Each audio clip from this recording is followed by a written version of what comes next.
प्रकृतिं परमाम् अभयं वरदां नररूपधरां जनतापहरां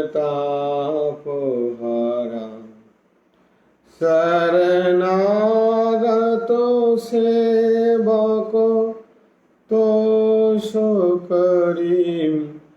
प्रणमामि परां जननीं जगतां गुणहीनो सुता नोपराधजुता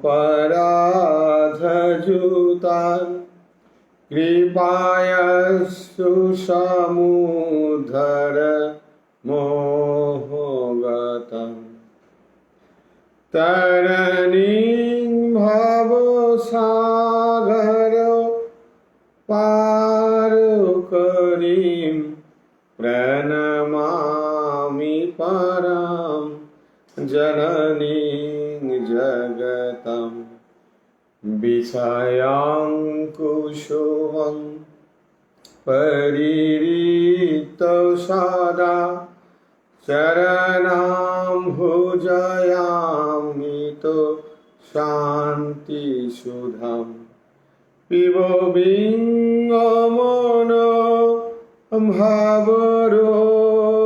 भवरोगहरां प्रणमामि परां जननीं जगतां कृपां कुरु महादेवी सुतेषु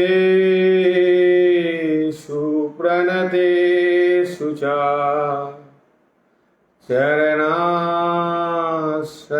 चरणाश्रयदानेन कृपामयी नमस्तुते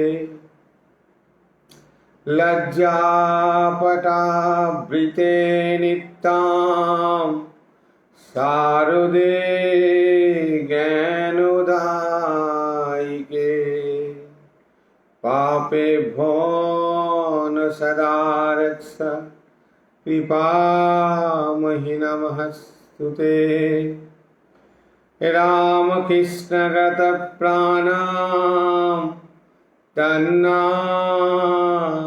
तन्नासवनप्रियं तद्भावरञ्जिताकारं प्रणमामि मुहुर्मुहुः पवित्रं चरित्रं यत्सा पवित्रं जीवनं तथा पवित्रता स्वरूपिण्यै तस्मै देव्यै नमो नमः देवी प्रसन्नां प्रणतार्तिहोस्तिं जोगीन्द्रपूजां जुगधर्मपात्रीं तां शारदां भक्तिविज्ञानदात्रीं तां शारदां भक्तिविज्ञानदात्रीं दयास्वरूपां प्रणमामि नित्यं स्नेहेन बध्नासि मनः स्मदीयां दोषानुशेषान् सगुणीकरोषि अहेतुनानोदाय सेजानुसङ्के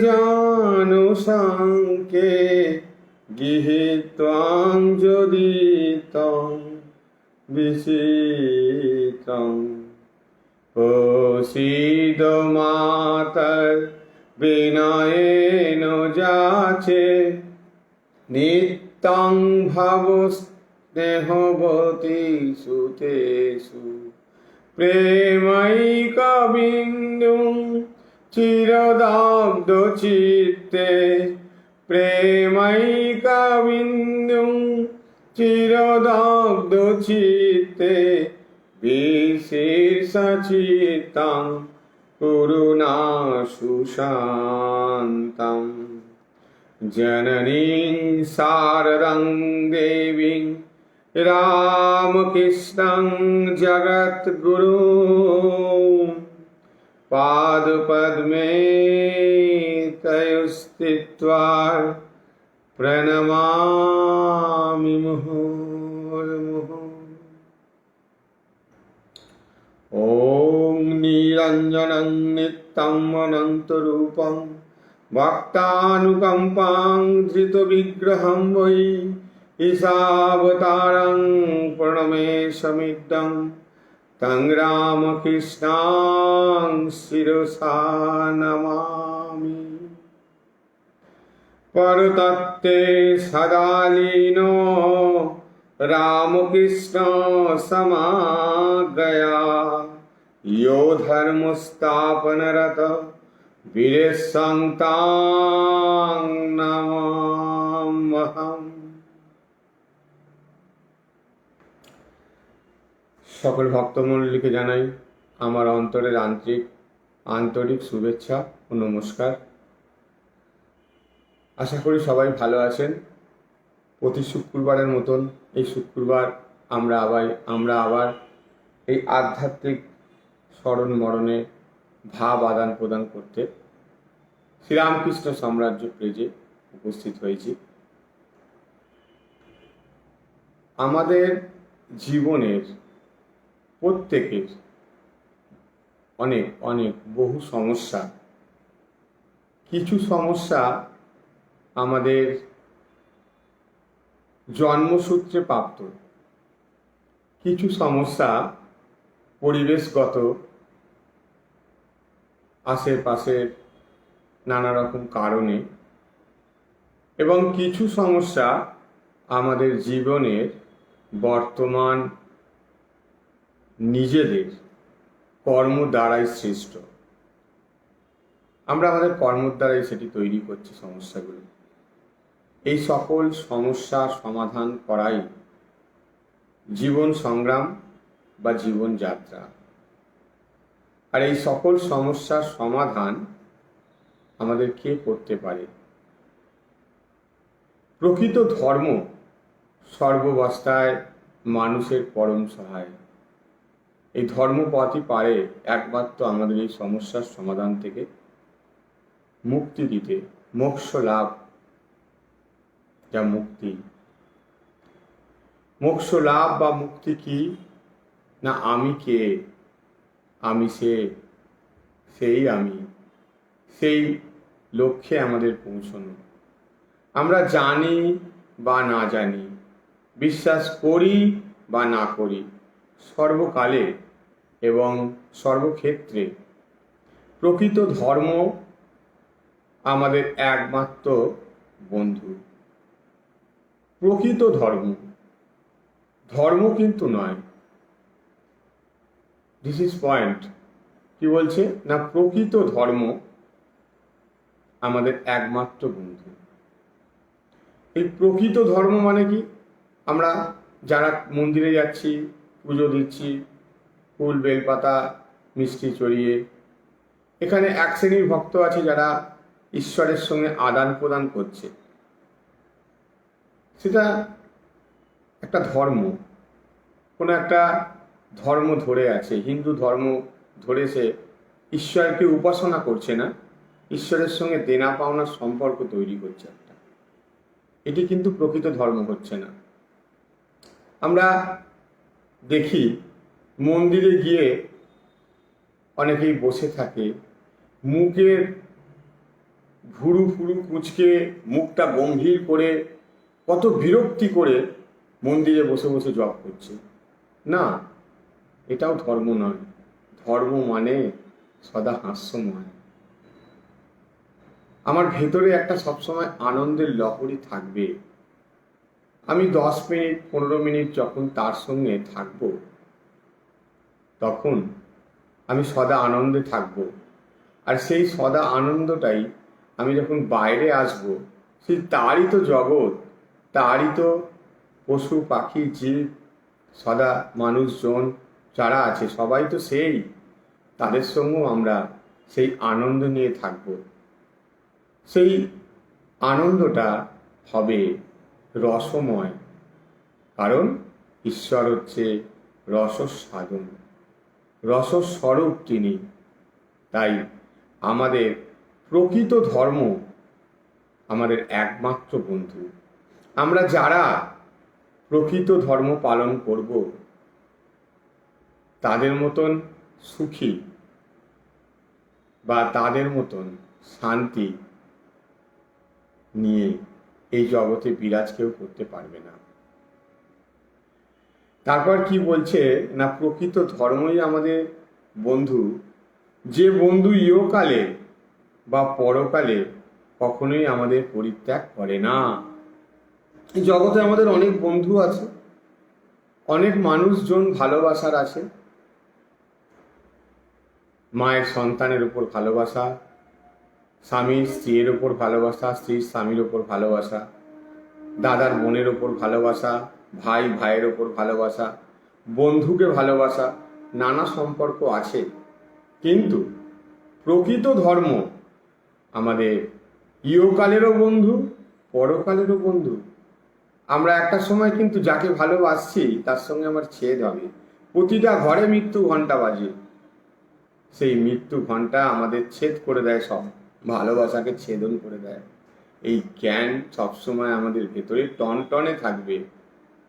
তাই আমরা ভালো একমাত্র মাকেই বাসবো, ঠাকুরকেই বাসবো, বাদ বাকি সকলকেই ভালোবাসবো। তার সন্তান তাকে ভালোবাসলে, তার সন্তানকে ভালোবাসলে তার পিতামা সুখী হবে, পিতামার ভালো লাগবে। তাই সেই প্রকৃত ধর্মকে আমরা অবলম্বন করে ইহকালের পরকালের বন্ধু ভেবে আমাদের ধর্মটাকে নিয়ে চলতে হবে। ধর্ম যে শুধু মাতৃগর্ভ থেকে মৃত্যু পর্যন্ত আমাদের সাহায্য করে থাকে তা কিন্তু নয়, মৃত্যুর পরেও আমাদের ধর্ম সহায়ক। কারণ ধর্মের পয়েন্টই আমরা মৃত্যুর পরে নিয়ে যাই এবং সেখান থেকে আমাদের আবার নতুন করে জীবন তৈরি হয়। শুধু ধর্ম নয়, যে কোনো ভালো কাজ করতে গেলে নিজেকে ভুলতে হয়। আমরা পারি কই বলুন? যে কোনো কাজ আমরা করছি, আমরা লাগিয়ে দিচ্ছি একটা আমিত্বের তকমা। আমি করেছি, আমি করেছি, আমি করেছি, সব কাজে আমিত্ব। যেই মুহূর্তে আমরা ঠিক স্বাদ পাবো যে না আমি কিছু করিনি, আমার দ্বারা তিনি করাচ্ছেন, সেই প্রথম অবস্থাতেই একটা আনন্দ আছে।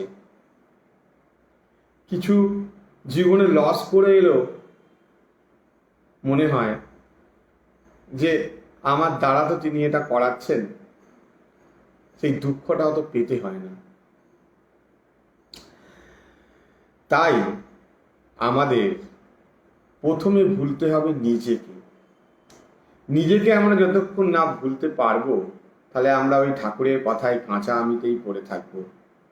আমি ভালো ফুটবল খেলি, আমি ভালো গীতা পাঠ করি, আমি ভালো কথামৃত পাঠ করি, আমি খুব ভালো বিজনেস করি, আমি খুব ভালো লেকচার দিই, যাই আমরা বলি না কেন, যাই আমরা করি না কেন, আমি খুব ভালো। দেখবেন কিছু রান্না করার পর বাড়ির মায়েরা জিজ্ঞেস করে কিরম হয়েছে রে, তার মানে কি? সেই আমিত্বের গন্ধ, আমি করেছি এটা, কিরম হয়েছে? না, ঠাকুর আমাকে দিয়ে করিয়েছে। এই ভাবটা আমাদের মধ্যে জাগ্রত করতে হবে। ছোট ছোট কাজে, প্রতিটা ক্ষেত্রে। আমার সন্তানকে আমি লেখাপড়া শেখাচ্ছি ঠিক কথা, কিন্তু আসলে আমার সন্তানকে তিনি আমার দ্বারা লেখাপড়া শেখানোর সুব্যবস্থা করছে। এই ভাবগুলো আস্তে আস্তে যত আমাদের জাগ্রত হবে, তত আমরা নিজেকে ভুলে যাব। নিজেকে ভুলে গিয়ে আমরা ঈশ্বরকে কর্তা করে দেব। আর যতই আমরা নিজেকে ভুলতে পারবো, নিজেকে অন্যের মধ্যে তত বেশি বিস্তারিত করে দিতে পারবো। তখন আপনি বড় বড় অর্গানাইজেশন করে সঙ্গে মিশতে পারবেন, অনেক মানুষজনের সঙ্গে আপনি মিলেমিশে একসঙ্গে অনেক সেবামূলক কাজ করতে পারবেন, অনেক নিজেকে অনেক বিস্তার করে দেবেন। তখন শুধু আমি, আমার ছেলে, আমার মেয়ে, সেই গণ্ডিটাকে ভাঙতে হবে, আমিত্বের গণ্ডিটাকে ভেঙে বেরিয়ে যেতে হবে। মায়ের যে এত বড় সংসার, আমাদের গড, আমাদের জগৎ পিতা শ্রীরামকৃষ্ণের যে এত বড় সংসার, সেটাকে নিয়ে আমাদের চলতে হবে। এই জগতে কেউ পর নয় বাবা, সবাই আমাদের আপন। জগৎকে ভালোবাসতে শেখো, এ আমাদের মায়ের অমূল্য বাণী। মায়ের বাণীটা শুনতে খুব ভালো লাগে, কিন্তু সত্যি সত্যি যখন আমরা নিজেকে ভুলে গিয়ে আমরা অনেকজনকে নিয়ে থাকতে পারবো। কখন পারবো? যখন আমরা মন থেকে নিজেকে সরিয়ে দিয়ে, আমাদের আমিত্বের গন্ধটাকে সরিয়ে দিয়ে তাকে কর্তা করে হৃদয়ে বসাবো, আর বাইরে যাদেরকেই দেখব তাদের মধ্যেই সেই ভগবান শ্রীরামকৃষ্ণের বা ঈশ্বরের জ্যোতি বিরাজ করবে। তাদের মুখমণ্ডলীর মধ্যেও আমরা প্রভুর সন্তান বলে তার সঙ্গে মিশবো, খেলবো, গাইবো, নাচবো। তবে তো আমাদের সেই আত্মহারা আনন্দ অনুভব করতে পারবো, আর ততই আমরা শান্তি পাবো, সুখ পাবো। আর যত দুঃখ সে পায়, তার মূলে কিন্তু দেখবেন, আমরা যত দুঃখ পাই, যত আমরা কাউকে উপকার করেছি, উপকার করে যখন তার সঙ্গে একটা খারাপ ব্যবহার পাচ্ছি, সেই দুঃখটা আমরা কেন পাচ্ছি? একটাই কারণে পাচ্ছি, আমাদের মধ্যে আমি যায়নি, তাই পাচ্ছি। আমিত্বের গন্ধ আছে। আমিকে আমার দ্বারা আমার প্রভু ওর এই উপকারটা করিয়েছিল, এইটি যখন মনে আসবে, তখন কিন্তু সেই মুহূর্তে কিন্তু জানবেন শ্রীরামকৃষ্ণ বা আপনার ইষ্ট আপনাকে পরিচালনা করছে। তখন আমরা শান্তি এবং সুখ সত্যিকারের পাব। যতক্ষণ আমি থাকে, তাকে এই সংসারে ফিরে ফিরে আসতে হয়, মুক্তি হয় না। আমাদের আমিত্ব যেই মুহূর্তে আমরা গুছিয়ে ফেলতে পারবো, সেই মুহূর্তে কিন্তু আমরা এমন একটা আনন্দে পৌঁছব। ভগবান শ্রীরামকৃষ্ণ বারবার সেই কথা বলছে, একবার সেই স্বাদ যে পেয়েছে, তার এই সংসারের আনন্দ ভালো লাগবে না। ঈশ্বরের রস আনন্দময় রস। সংসারের এই কাজ তখন আমরা বিরক্তি করে করব না, তারই সংসার ভেবে, তার সন্তানদের সেবা করছি ভেবে হাসতে হাসতে আনন্দময় হয়ে করব। এই যে মুখটা বেজার করে কাজ করা চলে যাবে, কারণ যতক্ষণ আমরা মুখটা বেজার করে কাজ করছি, আমি আপনি সবাই, ততক্ষণ আমাদের মধ্যে আমিত্ব আছে। যখনই আমরা ভাববো এই সংসার, এই বিজনেস, এই চাকরি, আমার প্রতিষ্ঠান, আমি যে কাজ করছি তা আমাকে দিয়ে প্রভু করাচ্ছেন, I am a servant of Sri Ramakrishna, আমি শ্রীরামকৃষ্ণের সার্ভেন্ট, সে আমায় যা করাচ্ছে আমি তাই করব।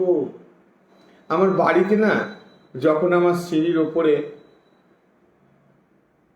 আমার একটি ডগ ছিল, সেটা বাঁধা মানে বেল্ট দিয়ে বাঁধা থাকতো, পাছে কেউ উঠে গেলে তাকে অ্যাটাক করে, সেই জন্য আমি ওর দিকে তাকিয়ে মাঝে মাঝে ভাবতাম, ঠিক আমারও এই অবস্থা, আমিও কিন্তু শ্রীরামকৃষ্ণের ওই বগলেশ বাঁধা কুত্তা, শ্রীরামকৃষ্ণের বগলেশ বাঁধা কুকুর। আমিও যেভাবে ওকে বেঁধে রেখেছি আমিও কিন্তু ঈশ্বরের কাছে বেল বাঁধা, আমার গণ্ডি বাঁধা আছে, আমাদের সকলের গণ্ডি বাঁধা আছে ঈশ্বরের কাছে। যা কিছু আমরা করছি, খাচ্ছি, পড়ছি, তিনি সব দিচ্ছেন তাই করছি, এই বিশ্বাস যে তিনিই করাচ্ছেন, এইটি করলে, এগুলি ভাবলে, সৎ চিন্তা করলে অসৎ চিন্তা দূরে যাবে। তাই আমরা সতের দিকে এগিয়ে যাব, অসৎ ভাব কমতে থাকবে, তখন আমাদের মধ্যে থেকে আমিত্ব ভাব আস্তে আস্তে যেতে থাকবে। আর আমিত্ব আমাদের যতক্ষণ থাকবে, আমাদের মুক্তি হবে না। ফিরে ফিরে আসতে হবে, জন্ম মৃত্যুর চক্রে বারবার ঘুরপাক খেতে হবে। যখন মানুষ তার এই আমিকে সম্পূর্ণভাবে ভুলে যেতে পারে, তখনই তার সব দুঃখের শেষ হতে পারে। শেষকালে পুরোপুরি ঈশ্বরের কাছে নিজেকে আত্মসমর্পণ করে দিতে হবে। আমাদেরকে কি বলতে হবে? বলতে হবে, ঠাকুর তোমার হাতে সব ছেড়ে দিলাম, তুমি যা করো। ঠিক ঠিক এই প্রার্থনা, ঠিক ঠিক এই আত্মসমর্পণ আমাদের করতে হবে। চেষ্টা করতে করতে করতে এটা আমাদের আসবে, কিন্তু আমাদের নিজেকে মার্ডার করতে হবে। আমরা সবসময় অপরের খুঁত ধরি, অপরকে ঠাস ঠাস করে চড় মারি, দুটো কটু কথা বলি।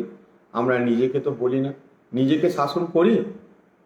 আমরা নিজেদের মধ্যে কত দোষ আছে দেখি, আমরা যে অপরকে দোষ দিচ্ছি। আমাদের নিজেকে শাসন করতে হবে, আমাদের আমিত্বকে। আমরা প্রত্যেকে, আমি আপনি সবাই আমাদের এই আমিত্বকে যদি মার্ডার করতে পারি, এই আমিত্বকে যদি আমরা খুন করতে পারি, এই আমিত্বকে যদি আমরা শেষ করতে পারি, তাহলে আমাদের নতুন বোধোদয় হবে যে তুমি তুমি তুমি। এই বোধোদয় আমাদের বড় দরকার, কারণ অনেকটা কৃপা তিনি আমাদের করেই দিয়েছেন। তিনি কৃপা করে আমাদের সৎসঙ্গ করাচ্ছেন, তিনি কৃপা করে তার কথা শুনতে যে আমাদের ভালো লাগছে, তার কৃপাতে শুনতে ভালো লাগছে, তার কৃপাতে আমরা তার বই পড়ছি, বলছি, তার ছবিটা দেখেই আমরা প্রণাম করছি, তাকে চিনেছি ঈশ্বর বলে। শ্রীরামকৃষ্ণকে ভগবান বলে মানাটাই একটা বড় কৃপা। শ্রী মা সারদার জীবন, সহজ সরল জীবন যদি আমরা মেনে নিতে পারি যে মাই সব, তাকে ভগবতী বলে মেনে নেওয়াটাই একটা ঈশ্বরের বড় কৃপা। এতটা কৃপা আমাদের তিনি করে দিয়েছেন, আমাদের শুধু একটুখানি নিজেকে শাসন করে, নিজের আমিত্বকে খুন করে, আমাদের তার আমিকে তুমি তুমি তুমি বলে আমাদের সব কাজ করতে হবে। তাহলেই আমাদের সব যন্ত্রণা শেষ হবে। ঠাকুর কথামৃতে বলছে এক জায়গায়, আমরা জানি সবাই, জীব যখন বলে হে ঈশ্বর আমি কর্তা নই, তুমি কর্তা, আমি যন্ত্র তুমি যন্ত্রী, জীবের সংসার যন্ত্রণা শেষ হয়, তখনই জীবের মুক্তি হয়, আর এ কর্মক্ষেত্রে আসতে হয় না। যখনই আমরা আমি যন্ত্র তুমি যন্ত্রী এই কথাটা মনে করব, এই কথাটা মনে ভেবে ভেবে কাজ করব, তখন সংসার যন্ত্রণা আমাদের শেষ হয়, তখনই আমাদের মতন জীবের মুক্তি হয়, আর এ কর্মক্ষেত্রে আসতে হয় না। তাই জীবনের সব কাজে, সব আচরণে আমাদের এটা অভ্যাস করতে হবে সকলকে। কায় মন বাক্যে অভ্যাস করতে হবে। কেমন করে অভ্যাস করতে হবে? কায় মন বাক্য। আমরা লেকচার দিই, আমরা বলি, অপরকে অনেক জ্ঞান দিই, কিন্তু মন এবং কায় থাকে না, বাক্যটাই থাকে। আমাদের নিজেকে আমাদের আগে চেঞ্জ করতে হবে, তবে আমরা নিজের মধ্যে, নিজের আমিত্বকে সরিয়ে নিজের মধ্যে যখন নিজের আত্মাকে জাগ্রত করে আত্মজ্ঞান লাভ করব, তখন আমাদের দ্বারা জগৎকে আমরা তখন অনেক সুখ, জগতের অনেক কাজ আমরা ঠিকভাবে করতে পারবো। নালে আমরা স্টেজের ওপর দাঁড়িয়ে দুটো মানুষকে দুটো উপকার করে কি না কি ভেবে ফেলবো। তা নয়, নিজের জীবনটাকে এমনভাবে করতে হবে যে লোকে আমাকে দেখলে মানবে, গণবে। কি বলবে? দেখবেন একটা ভালো ডাক্তার যখন যায়, অনেকে দেখে বলে দেখ ভগবান যাচ্ছে, মানে এত লোকের প্রাণ বাঁচিয়েছে ওই ডাক্তার, এত ভালো, তাকে বলছে দেখ। ডাক্তারকে দেখিয়ে অনেক রুগী আমি দেখেছি হসপিটাল, নার্সিংহোমে বলে ইনি ভগবান আছেন, ইনি ভগবান আছেন। কেন না? ওই ডাক্তারও যে জামা প্যান্ট পরে, আমরাও সেই জামা প্যান্ট পরি, যে ডাক্তার যে ড্রেস পরে আমরাও পরি, কিন্তু ওই ডাক্তারের কর্মটা ওকে দেবতা বানিয়ে দিচ্ছে, ডাক্তারের কর্মটা ওকে দেবতা বানিয়ে দিচ্ছে। তাই আমাদের আত্মজ্ঞান লাভ করে, আমাদের আমিত্বকে মার্ডার করে, খুন করে আমাদের ভালো কর্ম করতে হবে। তখন মানুষ আমাদেরকেও দেবতা বলবে, দেখ কি ভালো মানুষ যাচ্ছে, উনি ভগবান বলে ডাকবে, প্রণাম করবে শ্রদ্ধা করে। কিন্তু আমাদের সেটি, এই যে আমাদের অভ্যাস যোগ যে করতে হবে, এই অভ্যাস যোগটা শুধুমাত্র মুখে নয়, কায়, মন এবং বাক্যে অভ্যাস করতে হবে।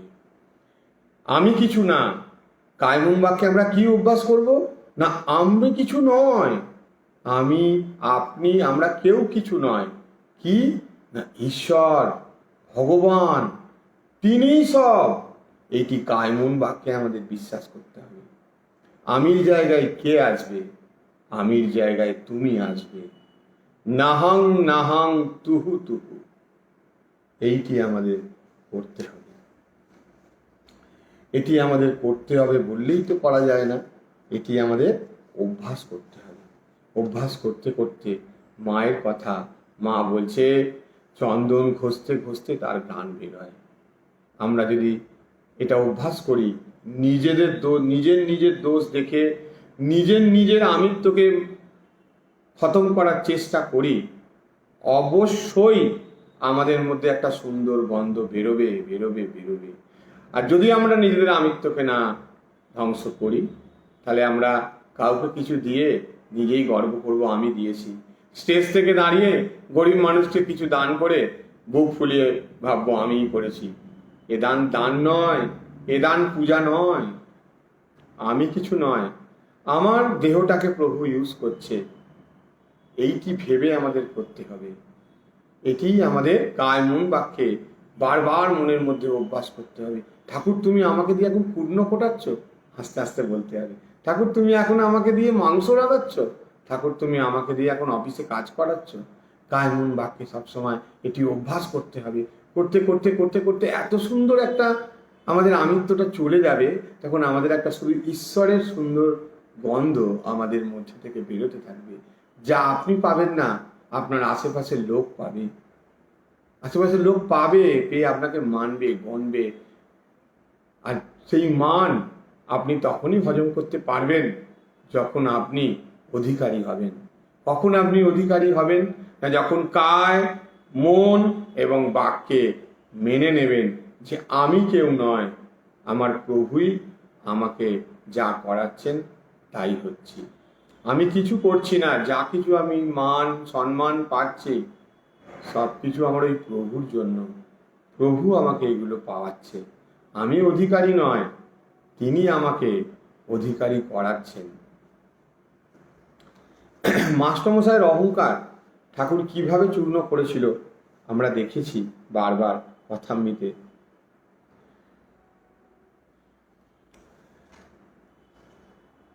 মাস্টারমশাইকে একবার ঠাকুর বলছে, দেখো তোমার লক্ষণ ভালো ছিল, আমি কপাল, চোখ এসব দেখলে বুঝতে পারি। আচ্ছা তোমার পরিবার কেমন? পরিবার মানে ঠাকুর আর কি পরিবার বলছে, তার স্ত্রীর কথা। পরিবার কেমন? তখন মাস্টারমশাই বলছে ওই। এখানেই মাস্টারমশাই একটু গোলমাল করে একটা ভুল উত্তর দিয়ে ফেললেন। কি বলে বুঝলেন? ভালো, আমার পরিবার ভালো, কিন্তু অজ্ঞান। সঙ্গে সঙ্গে ভগবান শ্রীরামকৃষ্ণ তিরস্কার করে মাস্টারমশাইকে বলল যে স্ত্রী অজ্ঞান আর তুমি বুঝি জ্ঞানী? মাস্টারমশাই তো অবাক, তিনি এত পড়াশুনো করেছেন, ছাত্রদের পড়ান, তিনি জ্ঞানী নন তো কে জ্ঞানী? মাস্টারমশাই তখনকার দিনে একটা অত বড় কলেজের প্রফেসর, কত স্টুডেন্ট, কত ছাত্র, কত লোক তাকে মানে গনে, একটা জ্ঞানী ব্যক্তি। মাস্টারমশাই মনে মনে স্বগতভাবে ভাবছে যে আমি জ্ঞানী নয় তো কে জ্ঞানী? এই ভ্রম পরে দূর হয়ে গেছিল মাস্টারমশাই। ঈশ্বর জানার নাম জ্ঞান, ঈশ্বরকে না জানার নামই অজ্ঞান। এই বোধ মাস্টারমশাইকে ঠাকুর বুঝিয়ে দিয়েছিলেন। ঠাকুরের কাছে আমাদেরও ঠাকুরের কাছে প্রার্থনা, ঠাকুর কৃপা করে দয়া করে আমাদেরকেও মাস্টারমশাইয়ের মতন তুমি এই বোধ দাও। ঠাকুর বললেন যে তুমি কি জ্ঞানী? মাস্টারের অহংকার আবার বিশেষ আঘাত লাগিল। তারপর ঠাকুর জিজ্ঞেস করলেন, তোমার কিসে বিশ্বাস, সাকারে না নিরাকারে? মাস্টারমশাই ব্রাহ্ম সমাজে যাতায়াত করতেন। বললেন, আমার নিরাকারই ভালো লাগে। ঠাকুর বললেন, খুব ভালো, তোমার যদি নিরাকারে বিশ্বাস থাকে তো সেইটিই ধরে থাকো, তবে এইটে সবসময় জানবে যে সাকার নিরাকার দুই সত্য। সাকার নিরাকার দুই সত্য, এ কথা তো তাহার পুঁথিগত বিদ্যার মধ্যে নেই। মাস্টারমশাই এটি ভাবছে। তাঁর অহংকার তৃতীয়বার চূর্ণ হইতে লাগিল, কিন্তু তখনও সম্পূর্ণ ভাঙেনি। তাই আরেকটু তর্ক করতে চেষ্টা করল। বললেন, আচ্ছা, তিনি সাকার না হয় বিশ্বাস করলাম, কিন্তু তিনি তো আর মাটির প্রতিমা নন। ঠাকুর বলছেন, মাটি কেন গো, সে যে চিন্ময়ী প্রতিমা। মাস্টারমশাই বললেন, তাহলে যারা মাটির প্রতিমা পুজো করে তাদের তো এই ব্যাপারটা ভালো করে বুঝিয়ে দেওয়া দরকার। যেই এই কথা বলা অমনি ঠাকুর খুব বিরক্ত হয়ে বলছেন, তোমাদের কলকাতার লোকের ওই এক কেবল লেকচার দেয়া আর বুঝিয়ে দেয়া, আর কিছু নেই। ঠাকুর খুব বিরক্তি হয়েছেন মাস্টারমশাইয়ের কথা শুনে। বলছেন, আপনাকে কে বোঝায় তার ঠিক নাই, তুমি বোঝবার কে? যার জগৎ তিনি বুঝাবেন। যিনি এই জগৎ করেছেন, চন্দ্র সূর্য ঋতু মানুষ জীব জন্তু করেছেন, জীব জন্তুদের খাবার উপায় পালন করবার জন্য মা বাপ করেছেন, মা বাপের স্নেহ করেছেন, তিনিই বোঝাবেন। তিনি এত উপায় করেছেন, আর এ উপায় করবেন না? যদি বুঝাবার দরকার হয় তিনিই বুঝাবেন, তিনি তো অন্তর্যামী। যদি ওই মাটির প্রতিমা পুজো করাতে কিছু ভালো হয়ে থাকে, তিনি কি জানেন না তাকেই ডাকা হচ্ছে? তিনি ওই পূজাতেই সন্তুষ্ট হন। এই কথাগুলো নতুন মাস্টারমশাইয়ের কাছে লাগছে তখন শুনতে, কিন্তু বুঝলেন মাস্টারমশাইয়ের অহংকার চূর্ণ হলো এবং বুঝলেন যে একেবারে ঠিক কথাই বলছে ঠাকুর। তাহার অহংকার পুরোপুরি চূর্ণ হয়ে গেল। আর কোনোদিন এরপর থেকে মাস্টারমশাই ঠাকুরের সঙ্গে তর্ক করেনি। ঠাকুরের সহিত তার এই প্রথম এবং শেষ তর্ক হয়েছিল। এরপর মাস্টারমশাই পুরোপুরি আত্মসমর্পণ করেছিল। বাড়িতে সবসময় শ্রীরামকৃষ্ণের কথাই শুধু চিন্তা করেন মাস্টারমশাই তারপর থেকে, আর ছুটির দিনে দক্ষিণেশ্বরে ছুটে যান।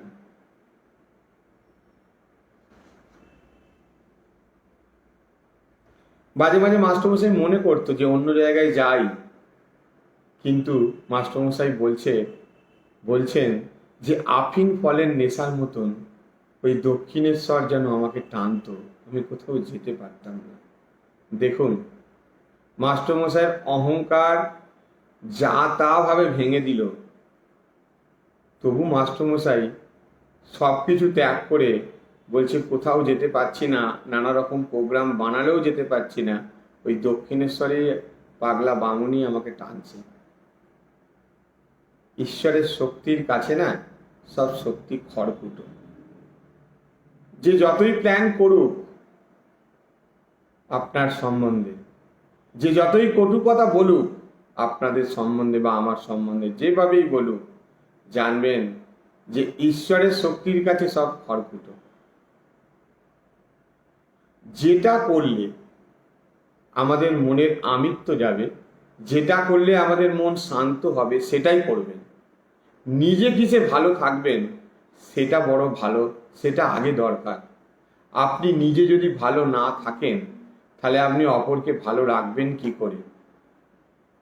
নিজে ভালো থাকা খুব জরুরি। আমরা নিজেরা যদি অসুস্থ মন নিয়ে থাকি তাহলে আমরা বারবার অপরকে ডিস্টার্ব করব। তাই আমাদের নিজেকে আগে অনেক অনেক ভালো থাকতে হবে।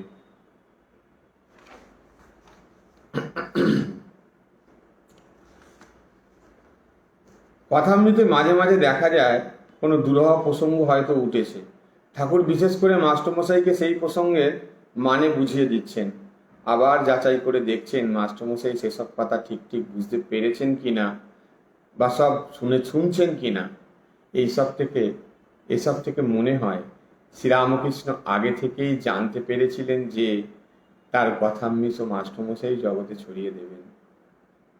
তিনিই প্ল্যান করে সবকিছু বুঝিয়েছিলেন মাস্টারমশাইকে।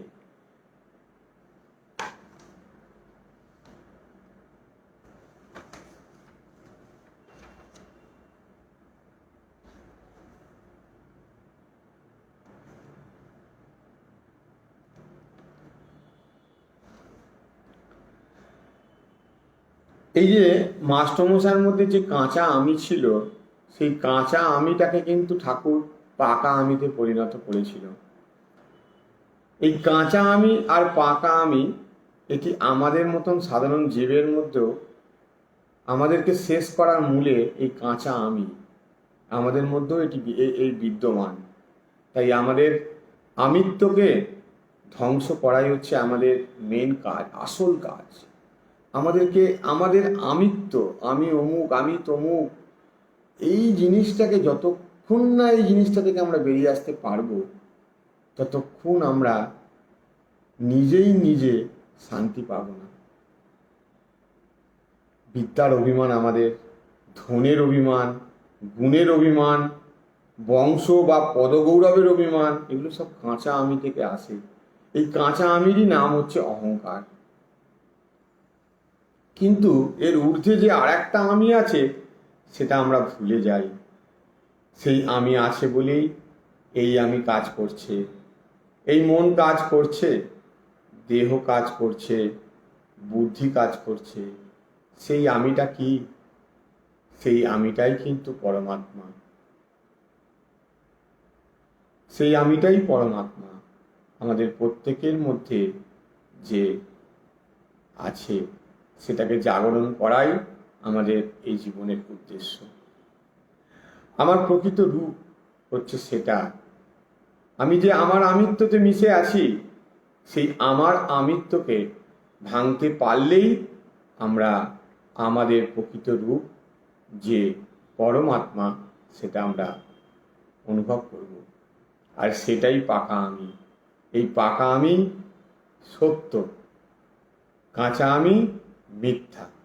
কাঁচা আমিটা চিরস্থায়ী নয়, ভেঙে যায় একদিন। আজ হোক, কাল হোক, কিংবা কয়েক জন্ম পরেই হোক, ভেঙে যাবে। যত তাড়াতাড়ি আমরা ভাঙতে পারবো এই কাঁচা আমিকে বা আমাদের নিজের আমিকে, ততই আমাদের নিজেদের পক্ষে অনেক অনেক অনেক অনেক অনেক মঙ্গল। কারণ সেই আমি, সেই যে আমাদের নিজের যে আমি, ছোট আমি, ক্ষুদ্র আমি, তার জন্যই আমরা দুঃখ পাই। এইটি বুঝতে হবে, এই বোধ আমাদের আনতে হবে। এর জন্য তার কাছে প্রার্থনা করতে হবে। দাস আমি, কাঁচা আমিটা আমার প্রকৃত রূপ নয়। কাঁচা আমিটা যে আমাদের প্রকৃত রূপ নয়, এটা আমাদের বুঝতে হবে। আমাদের প্রকৃত রূপ কিন্তু ওই পাকা আমি। ঠাকুর বলছেন তাই, দাস আমি, বিদ্যার আমি, ভক্তের আমি, এরই নাম পাকা আমি। ঠাকুর বলছেন, আমিও আমার এই দুটি অজ্ঞান, তুমিও তোমার এই দুটি জ্ঞান। এই দুটি হচ্ছে জ্ঞান। যে নিরহংকার তারই জ্ঞান হয়।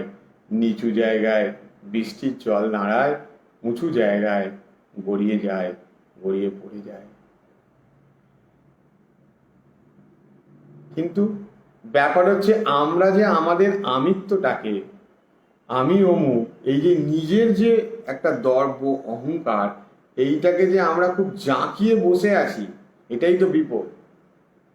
একদম সাজিয়ে গুছিয়ে মহা আড়ম্বর করে এই আমিত্ব আমাদের মধ্যে বসে আছে, একে তাড়ানো যে খুব শক্ত। ঈশ্বর এসে দেখেন, ঈশ্বর আসেন আমাদের কাছে, কারণ তিনি আসতে বাধ্য। আমাদের মধ্যে তো সেই পরমাত্মা আছেন, তারই অংশ, তাই তিনি আসেন, এসে দেখেন তার জন্য কোনো আসন পাতা আছে কিনা। দেখেন পাতা নেই, তার জন্য কোনো আসন তো আমরা খালি রাখিনি, আমরা নিজেদের আমিত্বকে বসিয়ে রেখেছি। তিনি ফিরে যান তখন। রবীন্দ্রনাথ তাই বলছেন, দ্বার ভেঙে তুমি এসো মোর প্রাণে। আহা, কি কথা রবীন্দ্রনাথের! বলছে দ্বার ভেঙে দাও, ভেঙে তুমি এসো আমার প্রাণে, আমার হৃদয়ে। আমার এমনই প্রকৃতি যে আমি দুয়ার বন্ধ রাখবই, কিন্তু প্রভু তুমি দরজা বন্ধ দেখে ফিরে যেও না। তুমি কৃপা করে দুয়ার ভেঙে আমার হৃদয়ে এসো। আমার আমিকে তুমি কৃপা করে মুছে দাও ঠাকুর। এই কাঁচা আমিকে ঠাকুর আবার অন্য জায়গায় বলছেন বজ্জাত আমি। আমাদের হাজার বিচার করো, এই আমি আমাদের যেতে চায় না।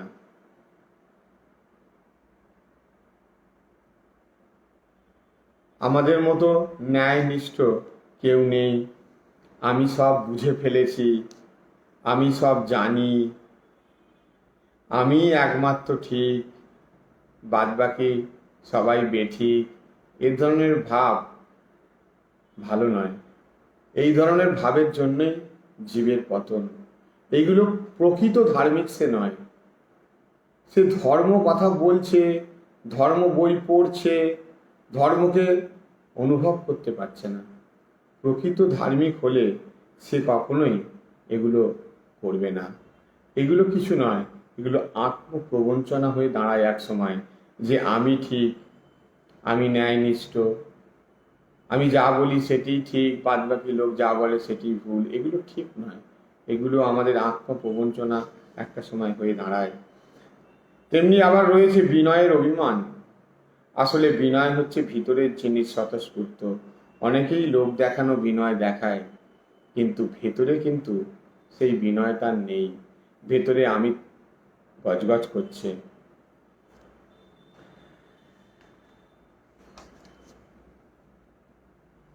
বাস্তবিক সমস্ত জীবনটা ধরে আমরা কি করছি? আমি প্রতিযোগিতা করছি, আর কিছুই নয়। আমরা একে অপরের সঙ্গে কম্পিটিশন করছি, মানে একটাই জিনিস, আমরা আমিত্বর প্রতিযোগিতা করছি, নিজেকে জাহির করার প্রচেষ্টা করছি। তাই স্বামীজি বলছেন, বহে মাত্র আমি আমি এই ধারা অনুক্ষণ, সর্বক্ষণ এই আমি রয়েছে। আমাদের সমস্ত জীবনের পেছনে বাসনার প্রবাহ, সেই বাসনার তরঙ্গ গর্জে গর্জে উঠছে এই আমিকে কেন্দ্র করেই। তাই ঠাকুর একটি অসাধারণ কথা ভগবান শ্রীরামকৃষ্ণ বললেন, যে আমি মোলে ঘুচিবে জঞ্জাল। আমরা যাই কিছু করতে যাচ্ছি, আগেই এসে দাঁড়াচ্ছে আমি, এসে যাচ্ছে। নিজের কথা বলতে খুব ভালো লাগে, আত্মপ্রশংসা করে যাচ্ছি, আত্মপ্রচার করছি। হয়তো অপরের বিরক্তি হচ্ছে, কিন্তু বুঝতে পারি না, নিজে অজ্ঞাত সারে নিজের কথা বলে যাচ্ছি। এটা কি জানেন? এটা কিন্তু এক ধরনের মায়া। এটাই তো মায়া। ঠাকুরও সেই কথাই বলছেন, জীবের অহংকারী মায়া। জীব তো সচ্চিদানন্দ স্বরূপ, কিন্তু আমরা বুঝতে পারছি না, কারণ আমরা মায়া আবৃত হয়ে আছি বলে। কিন্তু আমরা যখনই আমাদের এই নিজেদেরকে ভালো করার, নিজেদেরকে আত্ম উপলব্ধি করার চেষ্টা করব, তখনই আমাদের স্বভাব বদলে যাবে। বহু কৃতিত্বের অধিকারী অথচ নিরহংকারী এরকম যে মানুষ হয় না তা কিন্তু নয়, এরকম বহু বহু মানুষ দেখা যায়, বহু মানুষ দেখা যায় এরম বহু কৃতিত্বের অধিকারী, তার দ্বারা বহু মানুষ উপকৃত হচ্ছে, বহু স্পিরিচুয়ালিটি তার, কিন্তু নিরহংকার।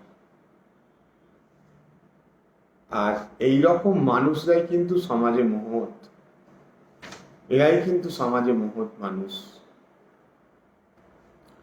জীব ও আত্মার প্রভেদ, ঠাকুর বলছেন আর কি, জীব ও আত্মার প্রভেদ হয়েছে এই আমি মাঝখানে আছে বলি। উদাহরণ দিয়ে বলছেন, জলের উপর যদি একটা লাঠি ফেলে দেওয়া যায় তাহলে দুটো ভাগ দেখায়, বস্তুত একই জল, লাঠিটার দরুন সেটা দেখাচ্ছে অহমই এই লাঠি, লাঠি তুলে লও সেই এক জলই থাকবে। আমি বোধ দূর হলেই দেখা যাবে জীব আর আত্মাতে আর কোনো প্রভেদ নেই। তাই আমাদের প্রভুর শরণাপন্ন হতে হবে, প্রভুর কাছে প্রার্থনা করতে হবে, হে প্রভু তুমি আমাদের কৃপা করে দয়া করে আমাদের সব কিছু জানিয়ে দাও, তোমার স্বরূপ তুমি জানাও প্রভু, তোমার স্বরূপ তুমি জানাও। আমরা সবাই জানি যে আগামী যে 1 মে আসছে, ওই 1 মে আমাদের রামকৃষ্ণ মিশনের 125তম প্রতিষ্ঠা দিবস। 125 বছর আগেই শ্রী মা সারদা দেবীর আশীর্বাদে, তার কৃপায় স্বামী বিবেকানন্দের নেতৃত্বে 11 জন ত্যাগী সন্তান মিলে এই রামকৃষ্ণ মঠ, শ্রী মায়ের মঠ প্রতিষ্ঠা হয়েছিল। ঠিক এই 1 মে যে আসছে তার 125 বছর আগে, 124 বছর আগে, এবছর 125 বছর পূর্তি। সেই যে ঘটনা সেটা আমরা একটু আজকে চিন্তন করি। মাত্র 12 জন বালক লোকের কাছে বড় বড় আদর্শের কথা বলছে যে তারা সেই আদর্শ জীবনে পরিণত করতে দৃঢ় সংকল্প। সে কথা শুনে সকলেই উপহাস করত। উপহাস ক্রমশ গুরুতর আকার ধারণ করল, আমাদের ওপর রীতিমতো অত্যাচার শুরু হলো। তারপর উপস্থিত হলো আমাদের সকল জীবনের এক চরম দুঃসময়। কিন্তু ব্যক্তিগতভাবে আমার জীবনে যেন তা নিদারুণ দুর্ভাগ্যের রূপ নিল। আমার জীবন বলতে এখানে স্বামী বিবেকানন্দের জীবন। একদিকে আমার মা ভাইয়েরা, আমাদের পিতার সদ্য প্রয়াণের ফলে আমাদের পরিবারকে তখন চরম দারিদ্র্য এসে গ্রাস করেছে। প্রায় প্রতিদিনই আমাদের অনাহারে থাকতে হতো। পরিবারে একমাত্র আমিই ছিলাম আশা ভরসা, একমাত্র উপার্জনক্ষম ব্যক্তি। আমার দুপাশে তখন দুটি জগৎ। একদিকে আমাকে দেখতে হচ্ছিল যে আমার মা এবং ভাইয়েরা অনাহারে মরণাপন্ন, আর অপরদিকে আমি বিশ্বাস করতাম যে আমার গুরুদেবের আদর্শ ভারত এবং সমগ্র জগতের পক্ষে কল্যাণকর এবং তার প্রচার এবং বাস্তব রূপায়ণ করতেই হবে। সুতরাং আমার মনের মধ্যে দিনের পর দিন, মাসের পর মাস এই সংগ্রাম চলতে থাকলো। স্বামীজি বলছেন, সে যে কি হৃদয়ের যন্ত্রণা, সেই যন্ত্রণার তীব্রতা ছিল অসহনীয়। সেদিন আমাকে সহানুভূতি দেখানোর কেউ ছিল না, শুধু একজন ছাড়া। কেবল এই একজনের সহানুভূতি, আশীর্বাদ ও আশা গ্রহণ করে আনলো। তিনি কে? তিনি একজন নারী, আমাদের গুরুদেবের সহধর্মিণী। কিন্তু তিনি ছিলেন নিঃসহায়, আমাদের চেয়েও ছিলেন তিনি দরিদ্র।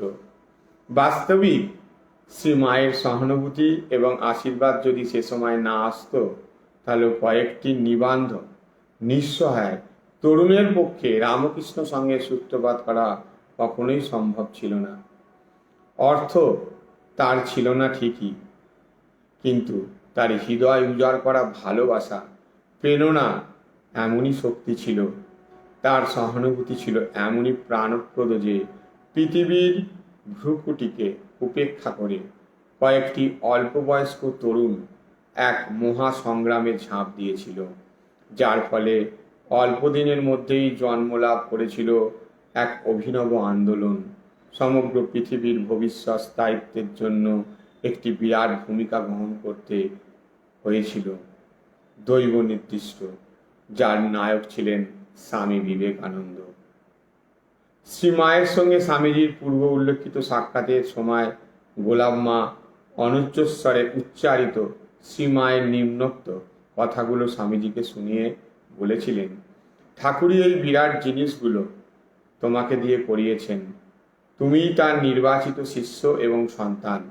স্বামীজি সে কথা শুনে গভীর আবেগের সঙ্গে বলেছিলেন, মা, আমি তার বাণী প্রচার করতে চাই, আর সেজন্য যত শীঘ্র সম্ভব একটা সংঘ স্থাপন করতে চাই, কিন্তু যত দ্রুত তা করতে চাইছি তত দ্রুত পারছি না বলে কষ্ট পাচ্ছি মা আমি।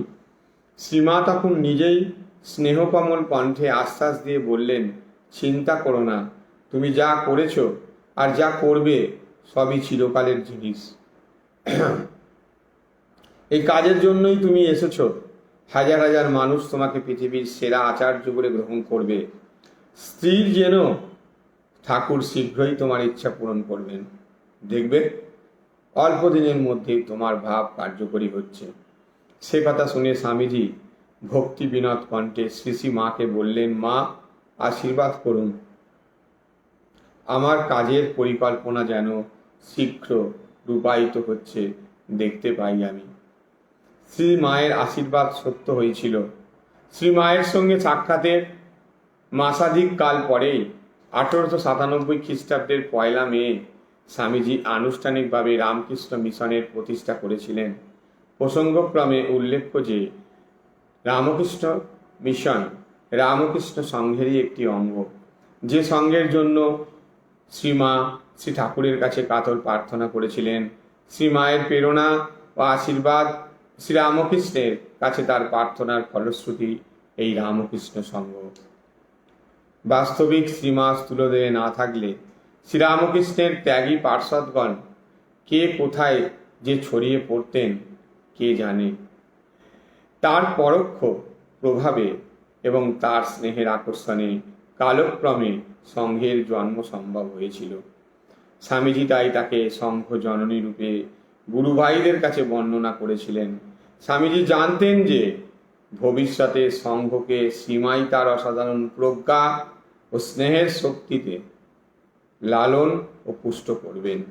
অর্থাৎ তিনি শুধু সংঘ জননী নন, সঙ্গের ধাত্রী জননীও।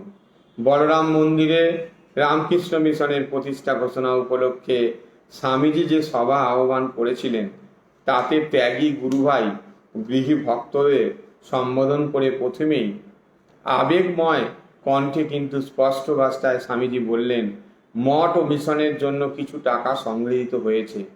আমাদের শ্রী মা দেশে আছেন, তার মাসিক হাত খরচা বাবদ স্থায়ী তহবিলের সুদ থেকে সর্বাগ্যে কিছু দেয়া উচিত মনে করি। এ বিষয়ে তোমাদের কি মত জিজ্ঞাসা করলেন গুরু ভাইদের। ওই প্রস্তাব সকলেই অনুমোদন করলেন। তখন স্বামীজি বললেন, তাহলে মাসে কত টাকা ধার্য করা যেতে পারে? উত্তরে অনেকে অনেক রকম বললেন। তিনি পাড়াগে থাকেন, ব্রাহ্মণের বিধবা, যা কিছু সামান্য 5-7 টাকা দিলেই হবে ইত্যাদি। এইরূপ তাদের মধ্যে আলোচিত হয়ে মাসিক মাত্র 10 টাকা পর্যন্ত ধার্য করার সম্মতি মিলল। কিন্তু তখন স্বামীজি একটু বিমর্ষভাবে বলতে লাগলেন, সে কি ভাই, আমাদের সন্ন্যাস জীবন, সন্ন্যাসীর তো করতল ভিক্ষা, তরুতল বাস, এই হলো আমাদের জীবন। আর বহুজন হিতায় বহুজন সুখায় আত্মন মোক্ষার্থ জগদ্ধিতায় চ। সব কিছু ত্যাগ করে তপস্যাই আমাদের ব্রত, এই হলো আমাদের আদর্শ। আমরা সন্ন্যাসী হয়েছি, বেটা ছেলে, প্রয়োজন মতন ভিক্ষে করে মঠ চালাতে পারবো, কিন্তু শ্রী শ্রী মাকে হাত খরচা পাবো, মাসিক 25 টাকার কম দিতে পারবো না। শ্রী শ্রী মাকে কি রামকৃষ্ণদেবের সহধর্মিণী বলে আমাদের গুরুপত্নী হিসাবে মনে করো? তিনি শুধু তা নয়, আমাদের এই যে সংঘ হতে চলেছে, তিনি তার রক্ষাকর্ত্রী, পালনকারিণী, তিনি আমাদের সংঘ জননী। তিনি শুধু সংঘ জননী নয়, তিনি জগৎ জননী শ্রীমা সারদা দেবী। আজ এই অবধি থাক। ঠাকুরের ইচ্ছা হলে আগামী দিন আমাদের আর দেখা হবে। जय श्री श्री गुरु महाराज जी की जय, जय महामाई की जय, जय स्वामी जी महाराज जी की जय, जय श्री श्री गंगा माई की जय, जय श्री श्री दुर्गा माई की जय।